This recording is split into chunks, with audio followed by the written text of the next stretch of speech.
Vous le savez certainement, le premier poste de douane de l'Afrique de l'Ouest francophone se trouvait à Nako dans la région du sud-ouest au Burkina Faso. Plusieurs décennies après, les ruines de ce poste douanier existent toujours et une de nos équipes nous fera découvrir dans quelques instants ce qui reste de ce pont de l'histoire.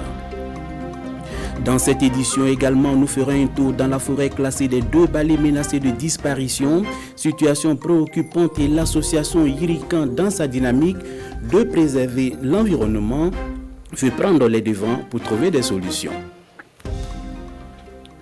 Voici pour le sommet, mesdames et messieurs, bonsoir et bienvenue aux actualités sur la RTB. Une plateforme e-Syntax lancée en avril 2018 par la Direction générale des impôts pour être plus proche des contribuables. Continue de faire de son bonhomme de chemin, ce 11 juillet, l'équipe en charge de cette plateforme était à Dori pour présenter aux contribuables les opportunités qu'offre cet outil de mobilisation de ressources. Ibrahim Kagone, Pinide Nyanou, reportage. La plateforme e-Syntax expliquait aux contribuables, aux directeurs régionaux et provinciaux de la région du Sahel, en passant par sa création, son évolution, sa fiabilité, sa sécurisation et son utilisation, tout est étayé ici à Dori aux participants. Pour la mobilisation des recettes, il était plus que jamais important que nous puissions venir donc dans la région du Sahel, doter la région de la plateforme et lui permettre d'utiliser régulièrement cette plateforme en permettant donc aux contribuables d'y adhérer. Et dans la mesure où cette plateforme permet de télédéclarer les impôts et de télépayer les impôts et aussi de bénéficier de l'ensemble des services qui ont été implémentés donc sur la plateforme. Une plateforme qui est la bienvenue dans la région du Sahel, selon les membres du projet e-Syntax, car rapide et fiable, permettant aux contribuables de vaquer à d'autres occupations. Donc le contribuable à partir de cette plateforme peut faire des déclarations en ligne, et faire des paiements en ligne et aussi demander des services en ligne. Donc à partir de cette plateforme, le contribuable peut déclarer ses impôts, payer ses impôts et demander aussi certains services que l'administration rend aux contribuables sans se déplacer de son service. Quand on vient aux impôts, souvent on a des difficultés, on peut passer plus de temps, mais avec la plateforme on gagne du temps. La plateforme e-Syntax a vu le jour en avril 2018 et dès lors, plus de 7500 contribuables ont adhéré. Nako, c'est dans la région du sud-ouest au Burkina Faso et c'est dans cette localité que les colons ont érigé le premier poste douanier de l'Afrique francophone. Plusieurs décennies après, l'on est bien tenteux de savoir ce qui reste de ce pont de l'histoire sur les ruines du poste douanier de Nako avec Mathieu Da et Christophe Da. Des bâtiments en ruine ici, là, des restes de tombes. Il reste encore quelques traces du premier poste de douane de Nako. Le premier de la Haute-Volta actuelle Burkina Faso, c'est aussi le premier de l'Afrique occidentale française. Effectivement, le poste de douane de Nako en Afrique de l'Ouest, c'est le premier poste de douane. Et c'est précisément dans les années 47-49 que les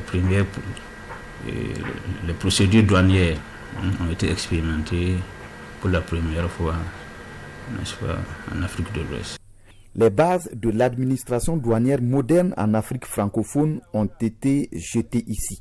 Certaines sources situent même les origines de ce poste à avant 1947. Il y a certains documents qui parlent du poste de Nako dans les années 1931. Donc bien avant sa création qui est de 1947.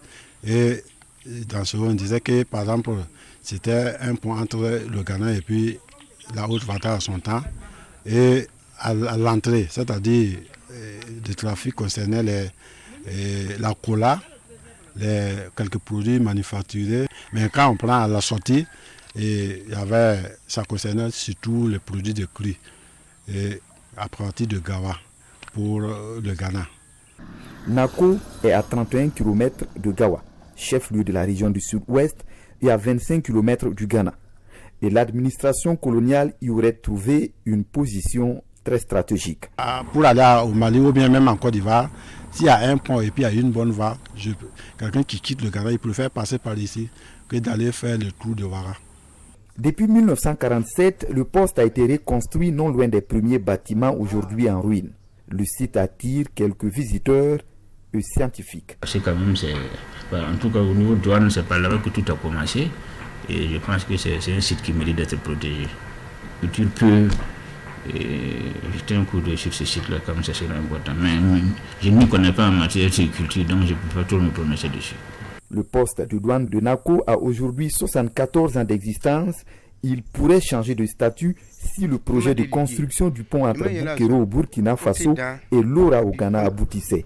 Le projet suscite beaucoup d'espoir au sein de la population du sud-ouest quant au désenclavement de leur région.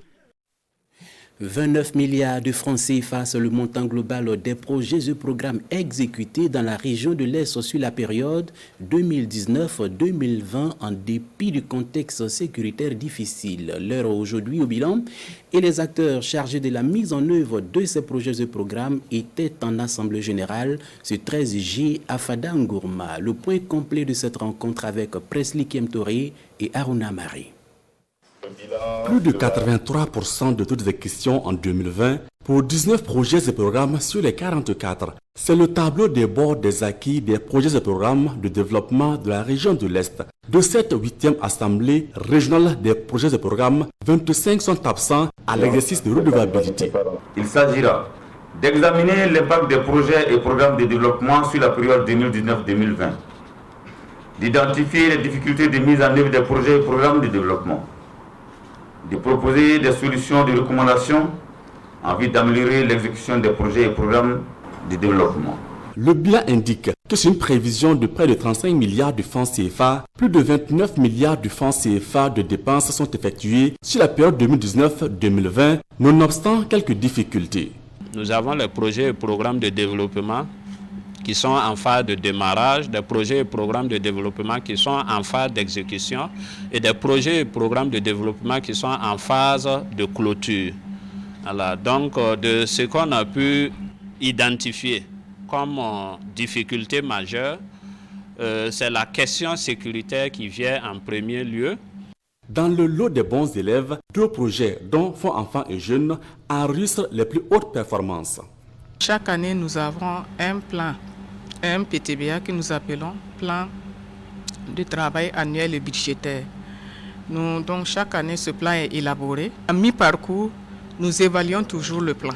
Et toutes les activités qui sont planifiées au cours d'une année sont réellement exécutées. En termes de perspective, les projets et programmes de développement actifs à l'Est comptent investir environ 24 milliards de francs CFA sur la période 2021-2023.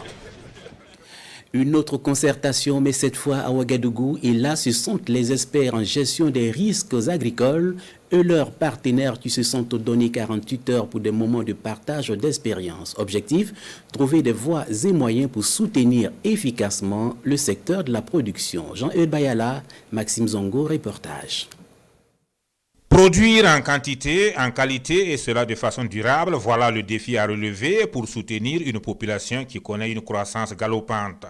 La plateforme pour la gestion des risques agricoles qui s'est donnée pour mission de fournir un appui technique au secteur a alors convié ses partenaires ici à Ouagadougou pour un partage de connaissances. Ensemble, identifier, quantifier, évaluer les risques que le secteur agricole fait face.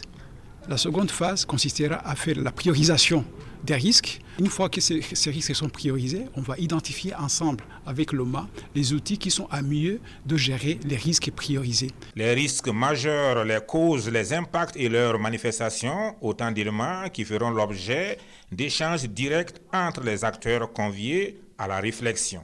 Il y a bien sûr les risques naturels, climatiques. Il y a aussi les risques phytosanitaires, il y a également les risques économiques à travers la volatilité des prix et il y a aussi les risques sécuritaires que nous vivons aujourd'hui.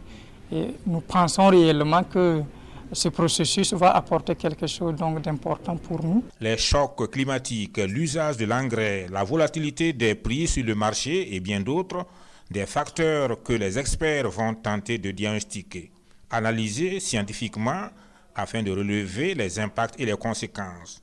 Objectif, asseoir des stratégies à même de soutenir durablement la production. Comment sauver les 8000 hectares de la forêt classée des 2 balais menacés de disparition? La situation préoccupe et il faut agir. Pour cela, sous l'impulsion de l'association Yirikan, autorité politique coutumière et religieuse CVD et leaders d'opinion se sont retrouvés autour d'un cadre d'échange le 3 juillet dernier à Boromo. Bienvenue à Onsa. Des amis de la forêt au sein du parc national des 2 balais. Une petite marche et l'on constate déjà l'état de dégradation de ce massif forestier. L'action de l'homme est pointée du doigt, le braconnage, le pâturage, l'orpaillage, l'occupation agricole sont autant de faits déplorés. Les gens sont en train d'envoyer le parc, les orpailleurs surtout, et les éleveurs. Mais bon, nous aussi, comme je dis, nous faisons de notre mieux. Nous ne sommes pas nombreux, nous sommes 9 forestiers avec 8 écogardes. Pour couvrir une superficie de 80 600 hectares, c'est pas facile.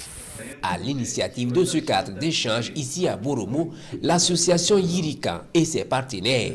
Objectif, mettre en branle une chaîne de solidarité pour sauver la forêt classée des 2 balais. Ce parc-là était un joyau. Il y a 10 ans derrière, on ne pouvait pas faire le trajet Ouaga-Bobo sans voir des éléphants qui traversaient le Boudon vers le Moumoun. Mais aujourd'hui, tous ces éléphants, je pense, je ne suis pas un spécialiste de la chose, mais certainement migrer vers d'autres espaces où il y a beaucoup plus de sécurité. À cette journée de discussion, des participants en majorité acquis à la cause de l'association Yirikan, engagement est pris de soutenir la structure dans son projet qui vise la sauvegarde du parc national des 2 balais. Merci à vous, bienvenue Taonsa, fin de cette édition. Merci à vous pour votre fidélité. Je vous retrouve demain 19h pour d'autres actualités. Bonsoir.